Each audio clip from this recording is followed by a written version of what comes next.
এতগুলো কালার নিয়ে এসেছি। এখানে আছে প্রায় 16-17টা কালার।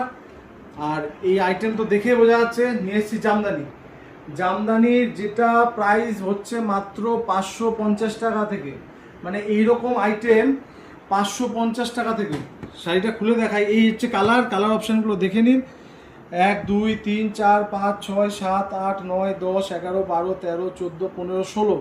এই 16 আর এই 1 17খানা কালার, এক একটার থেকে এক একটা সুন্দর, এবং পেস্টাল কালারও কিছু রয়েছে, লাইট কালার ডিপ কালার মিশিয়ে। আর হচ্ছে যেটা আমি দেখাবো সেটা হচ্ছে আমি এই কালারটাকে খুলবো। এই যাচ্ছে কাপড়টা, এই সারা আঁচলটা হচ্ছে করাত কাজের মধ্যে, আঁচল আর পাড়ে যাচ্ছে এরকম করাত কাজের মধ্যে, আর এই বডিতে যাচ্ছে এরকম ফুল ফুল। এই মেটেরিয়ালটা কিন্তু একদমই সফট কোয়ালিটি। মাত্র দাম চাচ্ছে 550 টাকা। 550 টাকায় পেয়ে যাচ্ছেন আপনারা এরকম সুন্দর কোয়ালিটির শাড়ি। আর এই দেখুন হচ্ছে কাপড়টার কোয়ালিটি, এই যাচ্ছে কাপড়টার কোয়ালিটি, অপূর্ব সুন্দর। স্ক্রিনে দেওয়া নম্বরে যোগাযোগ করুন কিংবা ভিজিট করুন শপে। তো দেখা হচ্ছে পরের ভিডিওতে। টাটা।